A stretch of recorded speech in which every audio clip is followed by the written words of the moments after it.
اعوذ باللہ من الشیطان الرجیم بسم اللہ الرحمن الرحیم۔ پروگرام زرعی ٹاکرا لے کر میں آپ کا میزبان عبداللطیف بھٹی آپ کی خدمت میں حاضر ہوں۔ ناظرین کرام، پچھلا پروگرام ہم نے جو کیا تھا آپ کو شاید یاد ہوگا یا آپ نے سنا ہوگا، اور اس کے جو کنٹینٹ تھے، اس کے جو سوالات تھے، اس میں ایک سوال یہ بھی تھا کہ پاکستان کی جو اس سال کی کپاس ہے اس کی ریوائول ہوئی، اور ریوائول میں یعنی کہ بحالی میں کافی فیکٹر جو ہے نا وہ انوالو ہوئے۔ جو میجر فیکٹر ہیں اس کے اندر ایک یہ بھی تھا کہ سیڈ، اور سیڈ جو ہے یعنی کہ بیج، اس میں ایک تو گورنمنٹ کی اپرووڈ ویرائٹی ہیں اور ایک جو ہے نان اپرووڈ ویرائٹی ہیں۔ تو جو اس سال تجربہ ہوا مختلف فارم پہ، پرائیویٹ اور گورنمنٹ کے، تو اس کے اندر ایک چیز سامنے آئی کہ جو نان اپرووڈ ویرائٹی ہیں انہوں نے پیداوار میں مثبت کردار ادا کیا۔ یہ ایک حیران کن بات تھی، اور اس کو سراہا بھی گیا، اس بات کو پورے ملک میں ڈسکس بھی کیا گیا، اور ہمارے جو زرعی تجزیہ کار ہیں جو میرے ساتھ اس وقت تشریف رکھتے ہیں، جناب منیر شاہین صاحب، یہ بانی اور مرکزی چیئرمین ہیں ہمارے کاشتکار فاؤنڈیشن پاکستان کے، انہوں نے ہمیں رہنمائی دی اور کافی بہتر انہوں نے ہمیں گائیڈ لائن دی۔ تو اس کے اندر انہوں نے یہ پوائنٹ آؤٹ کیا، مختلف اداروں سے معلومات کر کے، مختلف ذمہ داروں سے رابطے کر کے، کہ بھئی جو نان اپرووڈ ویرائٹی ہیں ان کا تو مثبت کردار رہا، اور اسی کی وجہ سے ہماری پیداوار پہ بڑے اچھے اثرات ہوئے۔ اب یہ ایک بحث چل پڑی، اس بحث کے مطلب ہے کہ سوال و جواب میں جو مختلف لوگوں نے ہمارے سے رابطہ کیا، ہمارے آفس سے اور ہمارے ساتھ، تو ایک حیران کن اور اچھی بات بھی تھی کہ لوگوں نے اس میں خاصی دلچسپی لی اور اپنی آراء سے ہمیں آگاہ بھی کیا۔ تو اب یہ ایک بحث کچھ دنوں سے چل رہی ہے اس پروگرام کے بعد، اور یہ بحث کافی حد تک اوپر تک بھی گئی۔ اوپر سے مراد ہے کہ ہمارے وزیر اعظم تک بھی یہ بات پہنچی۔ تو اس طریقے سے ہمیں آج کے پروگرام میں سب سے پہلا سوال یہ پوچھنا ہے، اس پہ بحث کرنی ہے کہ اس بات کا اپڈیٹ کیا ہے، یعنی جس کے اندر بڑی کریٹیکل بات ہے اور بڑی کارآمد بات ہے۔ تو اس کا اس وقت اپڈیٹ کیا ہے، لوگ کیا سوچ رہے ہیں، محکمہ کیا سوچ رہا ہے، ذمہ دار کیا سوچ رہے ہیں، اور ہمارے اگلے سال میں پھر دوبارہ اللہ تعالیٰ نے موقع دیا تو ہماری کپاس پھر اس سے بھی زیادہ بہتر رزلٹ دے گی۔ تو آج لوگ کیا سوچ رہے ہیں، کیا اس کا ہونے والا ہے، اس کا اپڈیٹ کیا ہے۔ تو جناب منیر شاہین صاحب سے میں گزارش کروں گا کہ وہ اس بات کے اوپر اپنی خوبصورت رائے کا اظہار فرمائیں۔ بسم اللہ الرحمن الرحیم۔ پچھلے پروگرام میں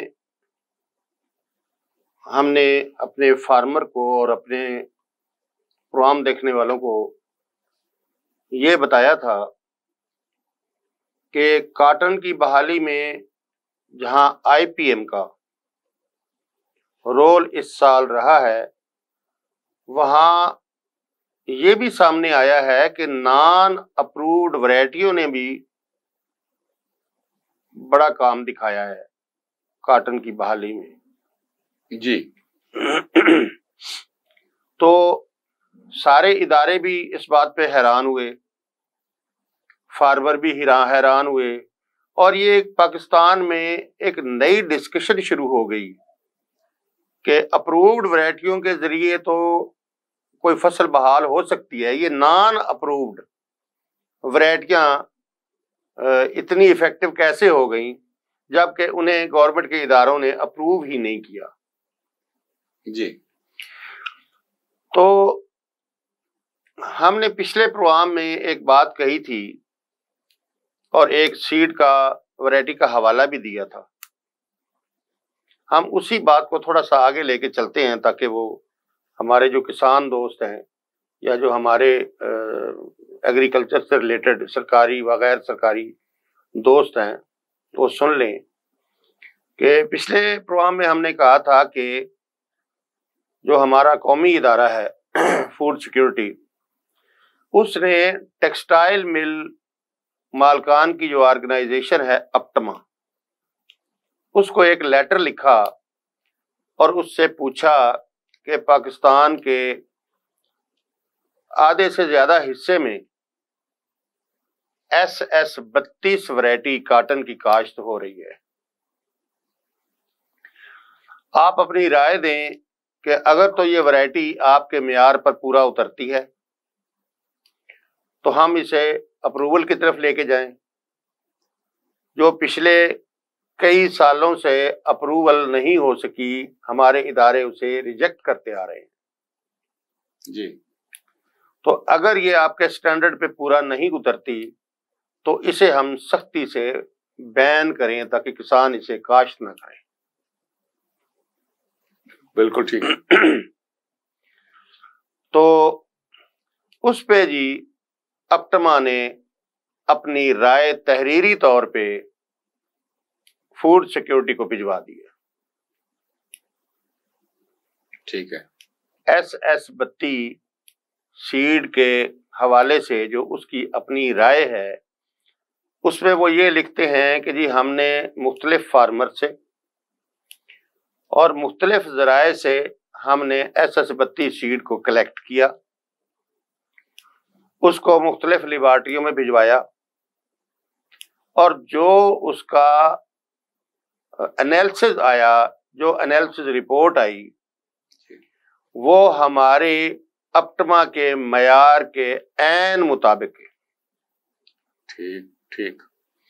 اور جو ہمارے جو سٹینڈرڈ بنائے جاتے ہیں سیڈ کے رجسٹریشن کے حوالے سے، وہ اس پر پورا اترتی ہے۔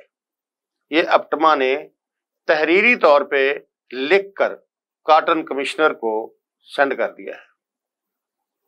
اچھا، اب یہاں ایک سوال یہ پیدا ہوتا ہے کہ کپاس جو کاشت کی جاتی ہے پاکستان میں، اس کا معیار یہ رکھا جاتا ہے کہ کیا ہمارے ٹیکسٹائل مل سیکٹر کو وہ قابل قبول ہے یا نہیں۔ جی جی۔ تو یہاں ایک بڑی خوفناک چیز سامنے آئی ہے کہ جو ورائٹی یا جو ورائٹیاں اپٹما کو تو منظور ہیں، اسے تو قبول ہیں، وہ تو چاہتی ہے کہ یہ ورائٹیاں کاشت ہوں، لیکن ہمارے جو سیڈ کے رجسٹریشن کے ادارے ہیں انہیں کی قبول نہیں ہے۔ اچھا۔ اور بہت افسوسناک بات یہ ہے کہ جو ہمارے رجسٹریشن سیڈ رجسٹریشن کے ہمارے ادارے ہیں، انہوں نے جو ورائٹیاں رجسٹرڈ کی ہیں، اپروو کی ہیں، جن کے اوپر ہمارے سیڈ کے جو بریڈر ہیں وہ ایک دوسرے کو مبارکبادیں دیتے ہیں کہ جی ہماری ورائٹیاں اس دفعہ اپروو ہو گئی ہیں، وہ ساری کی ساری نان اپرووڈ ورائٹیوں سے پروڈکشن کے لحاظ سے کم ہے۔ یہ بڑی عجیب بات ہے۔ تو اس میں مجھے کہنے دیجئے کہ اگر کپاس کی بدحالی یا کپاس کی تباہی کے ذمہ داران میں اگر ہمارے جو سیڈ رجسٹریشن کے اداروں کو شامل کر دیا جائے تو یہ بے جا نہ ہوگا۔ بجا یہ حکومت پاکستان کو، یہ وزیر اعظم پاکستان کو، اور وہ جو کپاس کی تباہی کے سبب تلاش کرتے پھرتے ہیں، ان کو چاہیے کہ وہ اس سبب کی طرف بھی توجہ دیں۔ بہت صحیح۔ ناظرین کرام، آپ نے بڑی آسان الفاظ میں تفصیل سنی، اور میں نہیں سمجھتا کہ اس تفصیل کو دوبارہ دہرانے کی کوئی ضرورت ہے۔ بہت سمپل، سادہ اور عام فہم گفتگو میں اصل بات کر دی گئی ہے۔ تو چونکہ ہمیں تو اپنے ملک سے پیار ہے، اور ہمارے کسان ہمیں سمجھ لو کہ وہ طبقہ ہے ہمارے معاشرے کے اندر جو پورے ملک کے ہر ایک بندے کے کام آتا ہے، چاہے وہ خوراک ہو، چاہے وہ مکان ہو، چاہے وہ کپڑا ہو۔ تو اس طریقے سے ہمیں ہر حال میں اس طرف دیکھنا ہے جیسے ہمارا کسان خوشحال ہوتا ہے اور پھر ہمارا ملک خوشحال ہوتا ہے، کیونکہ ہمارا ملک ایک زرعی ملک ہے، اور ہم جو بھی تقریر ہوتی ہے کہیں بھی ہوتی ہے پورے ملک میں، تو تقریر کا پہلا جو جملہ ہے جو مجھے سننے میں زیادہ ملا ہے وہ یہی ہوتا ہے کہ زراعت پاکستان کی ریڑھ کی ہڈی ہے. اگر ریڑھ کی ہڈی ہے تو اس کو اتنی اہمیت دی جائے کہ واقعی وہ ریڑھ کی ہڈی بن کر دکھائے اور وہ ثابت بھی ہو جائے. تو اس طریقے سے یہ جو گفتگو ہے ابھی منیر شاہین صاحب نے فرمائی ہے، آپ نے سنی ہے، اس کے اندر بھی وطنیت شامل ہے. اس میں کسی لگی لپٹی والی بات نہیں، کسی کی کوئی خوشامد کا، کسی کی کوئی سمجھ لے کہ اللہ معاف کرے کسی کی ذات کے اوپر کوئی حملہ نہیں. یہ ایک حقیقتیں ہیں جو ہمارے سامنے آئی ہیں. تو ان حقیقتوں کے حساب سے ہمیں سوچنا ہوگا کہ ملک میں کیا فائدہ ہے، کیا چیز فائدہ مند ہے اور کیا چیز فائدہ مند نہیں ہے. اب ایسے ایک ملتی جلتی اور بات وہ یہ ہے کہ محکمہ زراعت خاص طور پر ہمارا یہ جو جنوبی پنجاب والا حصہ ہے، اس میں محکمہ زراعت کی طرف سے خاصا محنت کر کے ایک بات کو عام کیا گیا کہ آئی پی ایم ہے وہ بہت اہم ہے. ہمارے پچھلے کئی سالوں سے جو کپاس ناکام ہوتی آئی ہے اس کے اندر جو فیکٹرز ہیں اس میں ڈھیر ساری چیزیں ایسی تھیں جن کے اندر ترمیم تردید کرنا ضروری تھا. تو اس دفعہ جو بہت بڑی تبدیلی لائی گئی وہ تھا I P M, integrated pest management. ان کے ہر وہ طریقہ اپنایا جائے جس سے ہم کپاس کو مینج کر سکیں. اس کے اندر کیمیکل بھی ہیں، میکینیکل بھی ہیں، اس کے اندر بایولوجیکل بھی ہیں، اور اسی طرح کے جو بھی ایگریکلچر کے مطلب پہلو ہو سکتے ہیں سب کو اپلائی کرنے کی ضرورت ہوتی ہے ضرورت کے مطابق. تو جو اس دفعہ ہوا آئی پی ایم اس میں انہوں نے زیادہ تر کوشش کی زرعی ادویات کے استعمال کو کم سے کم استعمال کیا جائے، اور پودے کے اوپر جو کیمیکل کا سٹریس آتا ہے سپرے کے بعد اس کو کم کیا جائے، اور جو دوست کیڑے ہیں ان کو پنپنے کا موقع دیا جائے. اور اس طریقے سے جو انہوں نے ایک دیسی طریقہ تھا، دراصل یہ دیسی طریقہ لفظ استعمال ہوتا ہے لیکن یہ اللہ کی طرف سے، قدرت کی طرف سے جو ایک کیمیکل طریقہ ہے وہ نباتاتی یعنی کہ کنٹرول ایک طرح کا. تو اس کے اندر بھی کوئی ایسی چیز نہیں ہے کہ ہم اس کو کہیں گے یہ جو مطلب ہے کہ کوئی عام چیز ہے، ایسا نہیں ہے. قدرت نے جو چیزیں زمین پر بنائی ہیں کوئی اس میں سے ایک چیز بھی ایسی نہیں کہ جو کارآمد نہ ہو. تو ان کا استعمال کیا گیا، اس کا بڑا اچھا رزلٹ آیا آئی پی ایم. تو اس سے ذمہ دار کو خاصا یعنی فائدہ ہوا. ایک تو خرچہ کم ہوا، دوسرا کنٹرول بہتر ملا، تیسرا یہ ہے کہ کپاس کے اوپر جو گرمی ہو جاتی ہے سپرے کی وجہ سے وہ گرمی اور اس کی حرارت یا ٹیمپریچر اس کا نہیں بڑھا، جیسے سفید مکھی اور دوسری دشمن کیڑوں کو اتنا زیادہ موقع نہیں ملا کہ وہ حملہ کر سکیں. پیداوار زیادہ آئی، موسم نے بھی ساتھ دیا. تو یہ ساری چیزیں ملا کے تو آئی پی ایم کا جو اپلائی کرنا تھا وہ بہت ہی کامیاب ثابت ہوا. اب اس وقت صورتحال چونکہ کپاس اب اس وقت ٹرمینیٹ ہو چکی ہے اور اس وقت اس کا کیا اپ ڈیٹ ہے، تو یہ ایک سوچنے کی بات ہے کہ آگے کیا ہوگا. تو اس کے اوپر صادر ماہرانہ رائے کی ضرورت پڑتی ہے ہمیں. منیر شاہین صاحب کی بڑی دور اندیشی، دور تک دیکھنے والے ہیں، چیزوں کی جو گہرائی ہے وہاں تک اس کو دیکھتے ہیں. تو یہ سوال ایک بنتا ہے، آپ ان سے پوچھتے ہیں کہ اس کا کیا اپ ڈیٹ ہے. دیکھیے اس سال جو آئی پی ایم اپلائی کیا گیا، میں آئی پی ایم کے حوالے سے دو بندوں کا میں شکریہ ادا کروں گا. جی، ایک تو آصف مجید صاحب کا، ٹھیک، جنہوں نے حکومت کو یہ مشورہ دیا کہ کپاس کے پہلے 90 دن پیسٹی سائیڈ کا، کیمیکل کا کوئی سپرے نہ کیا جائے.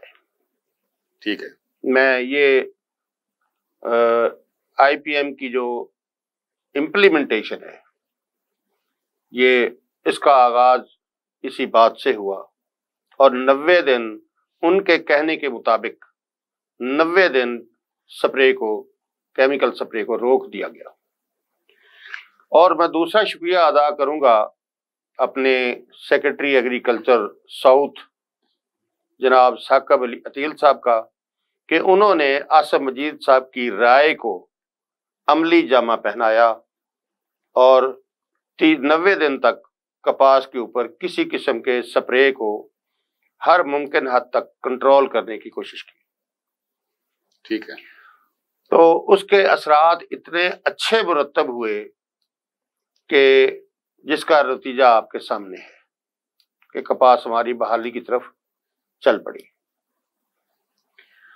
اب کاٹن ٹرمینیٹ ہوئی ہے تو جو گورنمنٹ نے ایگریکلچر ڈپارٹمنٹ نے اپنے ٹرائل لگائے ہوئے تھے جس پہ آئی پی ایم کا تجربہ کیا جاتا رہا، وہ 11 اضلاع میں 41 تحصیلوں میں یہ ٹرائل لگائے گئے اور 120 ٹرائل لگائے گئے. ٹھیک ہے. ان کے جو نتائج سامنے آئے وہ کچھ اس طرح سے تھے کہ جو ان کی ایوریج پروڈکشن ہے، جو فی ایکڑ پیداوار آئی ہے ان ٹرائل کے پلاٹس میں سے، وہ 32 من اور کچھ پوائنٹ ہے، 32 من لگا لیں کہ 32 من فی ایکڑ ایوریج آئی ہے. اور زیادہ سے زیادہ 50 من فی ایکڑ تک ان کی پیداوار گئی ہے کچھ پلاٹس کی. صحیح. اور اس میں ایک چیز نوٹ کی گئی کہ جن فارمر نے زیادہ پیسٹی سائیڈ سپرے کی ان کی پروڈکشن کم ہو گئی، اور جنہوں نے بوٹینیکل اور بایو آرگینک پیسٹی سائیڈ استعمال کیا ان کی پروڈکشن بہتر ہوئی. یہ چیزیں بڑے واضح طور پہ نوٹ کی گئی. بالکل صحیح. تو اب یہ ایک واضح پیغام بن گیا ہے اگلے سال کے لیے کہ پیسٹی سائیڈ کا استعمال کم ہوگا اور آئی پی ایم کو اگلے سال بھی اہمیت دی جائے گی انشاءاللہ. ناظرین کرام، بڑی شاندار گفتگو ہو رہی ہے. آپ نے سنا، بہت کارآمد ہے، اور ذمہ دار کپاس کے ذمہ دار کو ان چیزوں سے واقفیت حاصل کرنا بہت ضروری ہے تاکہ وہ بہتر فیصلہ کر سکے. تو ٹائم ہوا چاہتا ہے درمیان میں ایک چھوٹے سے وقفے کا. وقفے کے بعد دوبارہ حاضر ہوتے ہیں.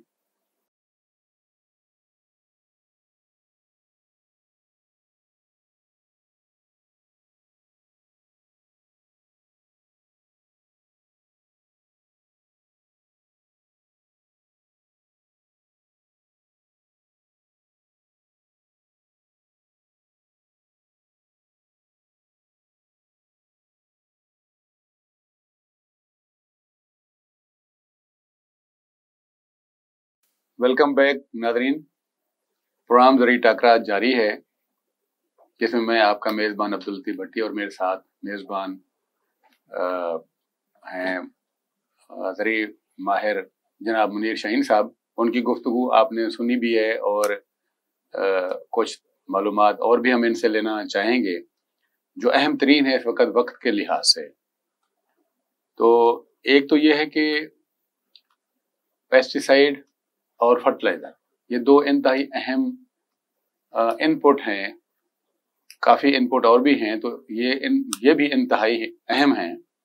تو اس کے اندر ایک رجسٹریشن چلتی ہے اور جو متعلقہ لوگ ہیں ان کو سب کو پتہ ہے کہ فرٹیلائزر میں جو ایکٹ لگتا ہے اس میں ایک بار رجسٹریشن کرا کے سب کو چلتا ہے. اسی طرح پیسٹی سائیڈ میں بھی. لیکن جو مائکرو نیوٹرینٹ ہیں یعنی کہ جو اجزائے صغیرہ ہیں ان کی ہر پروڈکٹ کی رجسٹریشن علیحدہ علیحدہ ہوتی ہے. تو اس طرح کافی مسائل پیدا ہوتے ہیں. تو اس کے اوپر خاصی کوشش کی گئی کہ اس کو امپروو کیا جائے، اس کا بہتر کوئی شکل نکالی جائے. تو موجودہ صورتحال میں کوئی تھوڑی تبدیلی آئی ہے. میں یہ گزارش کروں گا منیر شاہین صاحب سے کہ وہ ہمیں اس مائکرو نیوٹرینٹ کی رجسٹریشن کے بارے میں جو اپڈیٹ ان کے پاس ہے اس سے ہمیں آگاہ فرمائیں. دیکھیں جی، یہ جو ہماری پیسٹی سائیڈ اور فرٹیلائزر انڈسٹری ہے اس کو یہ اعتراض تھا کہ فرٹیلائزر کے جتنے پروڈکٹ ہیں انہیں علیحدہ علیحدہ سے رجسٹریشن کے مرحلے سے نہ گزارا جائے، بلکہ جس طرح سے پیسٹی سائڈ کی رجسٹریشن ہوتی ہے کہ ایک رجسٹریشن ہو جاتی ہے اور اس ایک رجسٹریشن پر کمپنی تمام پیسٹی سائڈ بیچنے کا اختیار رکھتی ہے اور بیچتی ہے، اسی طرح سے فرٹیلائزر بھی، چونکہ فرٹیلائزر کا جو قانون ہے وہ بھی اسی طرح کا، اسی طریقہ کار میں بنا ہوا ہے، تو اس کو بھی اسی طریقے سے رجسٹریشن کے مرحلے سے گزارا جائے۔ تو گورنمنٹ نہیں مان رہی تھی، آخر جو پیسٹی سائڈ سیکٹر ہے، پی سی پی اے ہے، انہوں نے عدالت کا رخ کیا اور وہاں سے انہوں نے ڈائریکشن لی، اور عدالت نے ایگریکلچر ڈپارٹمنٹ جو سائل فرٹیلٹی کا ہے اس سے پیرا وائز کمنٹس مانگ لیے۔ ساتھ ہی پیسٹی سائڈ سیکٹر نے اعلیٰ افسران سے رابطہ کیا، سیکرٹری زراعت اور ایڈیشن سیکرٹری زراعت سے، اور گزارش کی کہ جناب عدالت میں تو ہم اس لیے گئے ہیں کہ ہمارے پاس کوئی راستہ نہیں تھا، تو آپ مہربانی کریں کہ ہمارے ساتھ بیٹھ کے چیزوں کو طے کر لیں۔ تو پچھلے دنوں 2 میٹنگیں ہوئی ہیں اور اس میں ابھی تک یہ کوئی فیصلہ تو نہیں ہوا، لیکن اس میں یہ چیزیں کافی حد تک طے پا گئی ہیں کہ جو ڈسٹریبیوٹر ہے، کیونکہ فرٹیلائزر میں 2 قسم کے ہیں کمپنیاں، ایک مینوفیکچرر ہے اور ایک اس کا ڈسٹریبیوٹر ہے جو اس سے مینوفیکچر سے پروڈکٹ لے کے تو سیل کرتا ہے۔ تو جو ڈسٹریبیوٹر ہے وہ اپنے برانڈ رجسٹرڈ نہیں کرائے گا اور ہر پروڈکٹ کی علیحدہ علیحدہ سے رجسٹریشن نہیں کرائے گا، وہ ایگریمنٹ لگائے گا اپنے مینوفیکچرر کی اور ایک فیس کے ساتھ اس کے سارے پروڈکٹ سیل کر سکے گا۔ یہ بہتر ہے ویسے، یہاں تک بات آ کے رک گئی تھی، لیکن نہ تو ابھی تک اس کا کوئی نوٹیفیکیشن ہوا ہے آج کی ڈیٹ تک، اور نہ اس سے بات آگے چلی ہے، لیکن میرا خیال ہے کہ اس سے آگے ابھی بات کافی ڈسکشن میں آنے والی ہے جو ابھی تک پراپر نہیں آ سکی، کیونکہ گورنمنٹ کہتی ہے کہ اگر ایک فارمولیٹر کے پاس 3 پروڈکٹ ہیں تو آپ نے اس کے ایگریمنٹ کر کے رجسٹریشن کروا لی ہے، اگر آپ نئے کسی فارمولیٹر سے آپ پروڈکٹ لیں گے تو پھر اتنی فیس پے کر کے آپ کو پھر سے رجسٹریشن کروانی پڑے گی۔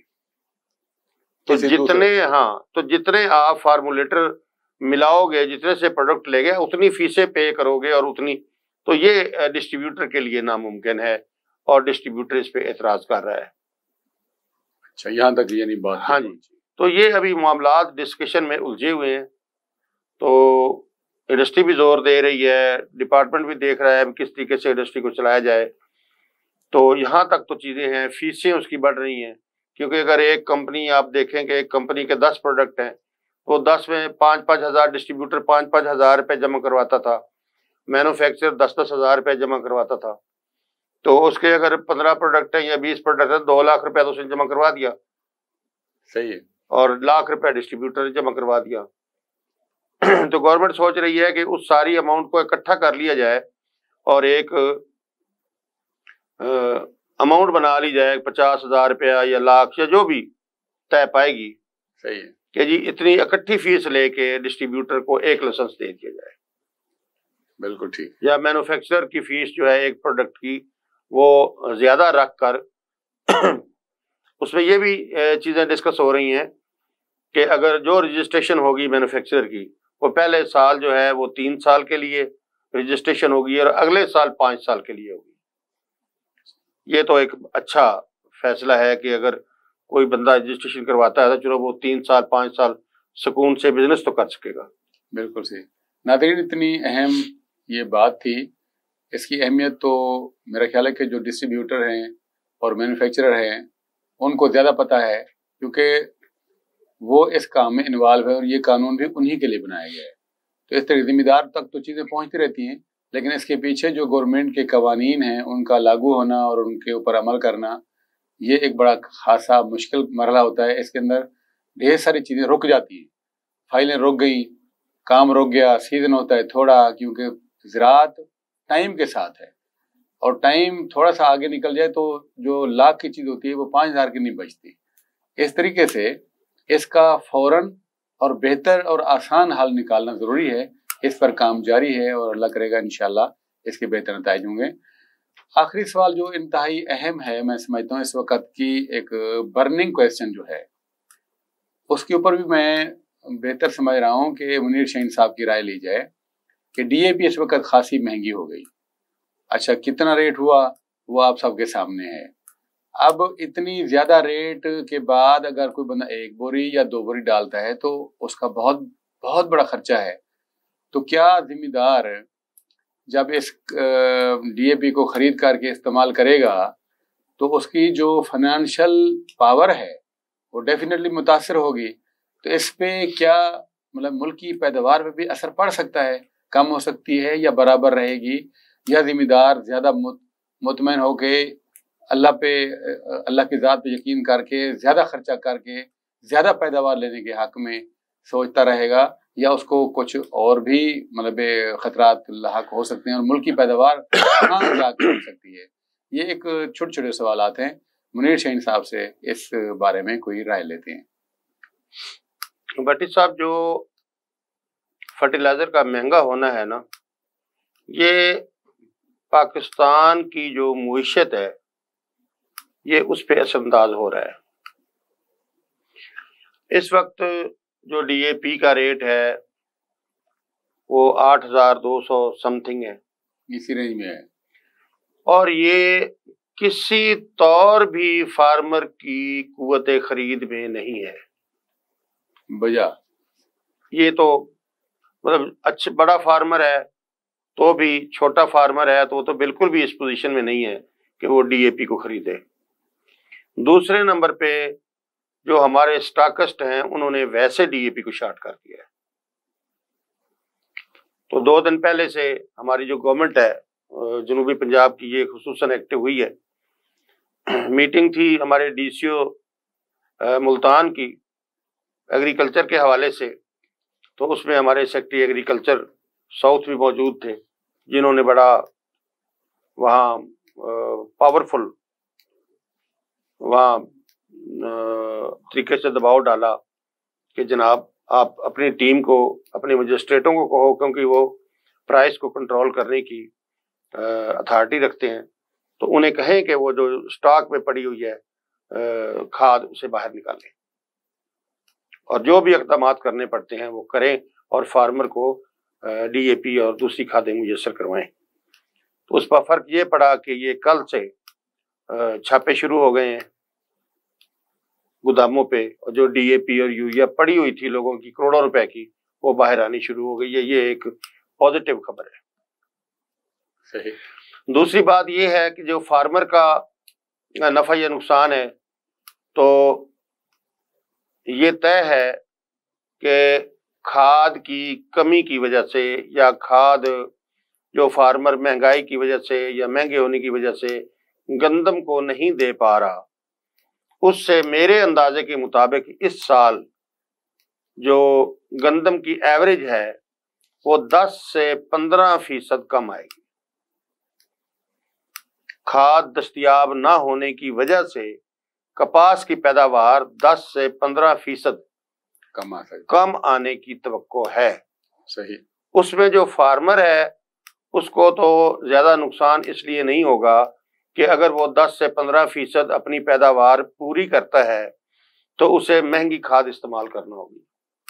اگر وہ مہنگی کھاد استعمال نہیں کرتا اور اوپر سے اس کی 10 سے 15% اس کی پیداوار جو کم آتی ہے، تو اتنا اس کا جو اخراجات آنے تھے وہ بھی کم ہوئے، تو وہ تو تقریباً رہ جائے گا بیلنس. تو جو ملکی سطح پہ پیداوار آنی تھی جو ملکی سطح پہ اس پیداوار کا یا اس پروڈکشن کا فائدہ ہونا تھا وہ نہیں ہوگا۔ تو میں سمجھتا ہوں کہ فارمر کو تو جو نقصان تھوڑا بہت ہونا ہے وہ ہوگا، لیکن ملکی معیشت کو اس سے نقصان زیادہ ہوگا۔ بڑی قیمتی رائے ہمیں ملی ہے منیر شاہین صاحب سے کہ کھاد مہنگی ہونے سے پیداوار کم ہو سکتی ہے، اور جب پیداوار کم ہوگی تو اس کا ریٹ بڑھ سکتا ہے۔ جب ریٹ بڑھے گا تو غریب آدمی کی روزمرہ کی جو زندگی ہے اس میں مشکلات پیدا ہوں گی۔ لہذا یہ ہے کہ گورنمنٹ اگر کسی طریقے سے اس کو کنٹرول کر سکتی ہے تو وہ اس کو ضرور کرنا چاہیے۔ بلا شک ہمیں کئی مسائل ہیں ہمارے سامنے۔ ڈالر کی قیمت اوپر نیچے ہوتی ہے تو صاف ظاہر ہے یہ چیزیں جو باہر سے آتی ہیں وہ متاثر ہوتی ہیں۔ تو ہمارے آج کا یہ پروگرام 4 سوالوں پہ مشتمل تھا، اور چاروں ہی اہم ترین سوالات تھے۔ ناظرین آپ نے سنا، امید ہے کہ آپ کو یہ پروگرام ہمارا پسند آیا ہوگا، اور زرعی ٹاکرا کے ساتھ میں آپ کا میزبان عبداللطیف بھٹی اپنے زرعی تجزیہ کار منیر شاہین صاحب سمیت آپ سے اجازت لیتے ہیں۔ اللہ حافظ۔